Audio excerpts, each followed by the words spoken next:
Hi, I'm Greg Campbell with Fortus Pilates.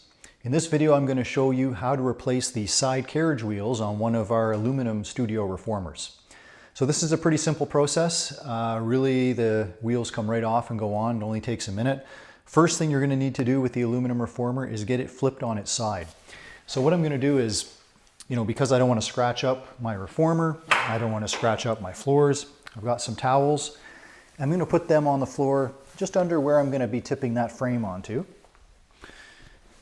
And especially, this is a tower model, so I want to especially pay attention to where the tower mount is going to go down, because I really don't want to scratch my floors with that thing. And we'll just use one more. Okay, so I've got my towels laid out. So all I have to do is lift and tip the reformer. Now when I do this, I can expect that the springs are probably going to move around a bit. So I might hear some clanging from springs. That's not a big deal. We'll fix that at the end. Okay, so I'll pick up the reformer and just very gently, I just ease it over until it flips. And the foot bar will kind of hold it. If you have the foot bar at least on a bit of an angle, it's going to prevent it from kind of flipping all the way over. Okay, so now I have my carriage on its side. I can see the wheels that I'm interested in replacing. It's these four right here. These are the side wheels that I'm going to be replacing today. So let me show you up a little bit closer how we go about replacing those wheels.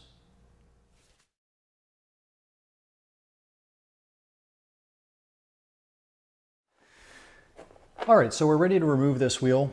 I'll show you how to remove the top right, and then basically it's just a matter of repeating this process with the other wheels. So to replace a wheel, go into your toolkit, you'll find a two-sided wrench. The smaller side, the smaller wrench, is the one that you're going to use to replace the wheel. So all you have to do is use the wrench to loosen up that nut.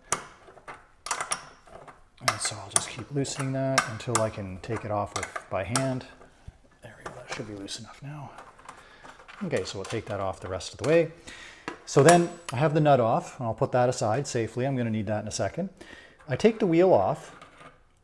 The bearings will come with the wheel, so that's what it's going to look like. That you can put to the side. You can take your new wheel. So here's what our new wheel looks like.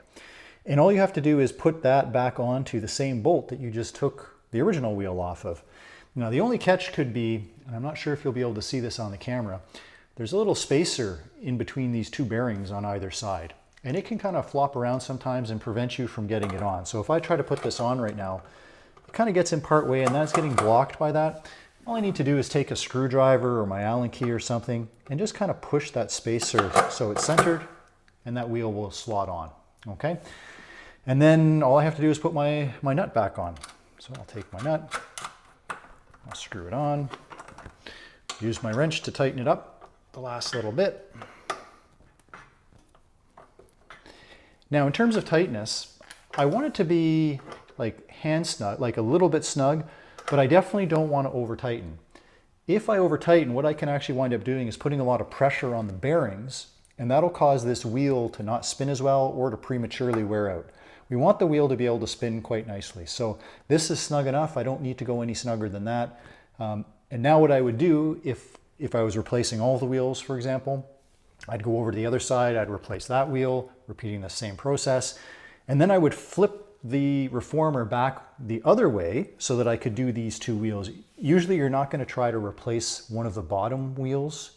What you want to do is flip the reformer the other way so that these wheels are now on the top and you can more easily replace them. Because otherwise what you're going to have is the weight of the carriage pushing on these wheels. Obviously then when I take the wheel off, the carriage is going to want to go down into the frame, which is what we don't want to do. So you're always going to work replacing two wheels at a time and always the top wheels on your reformer.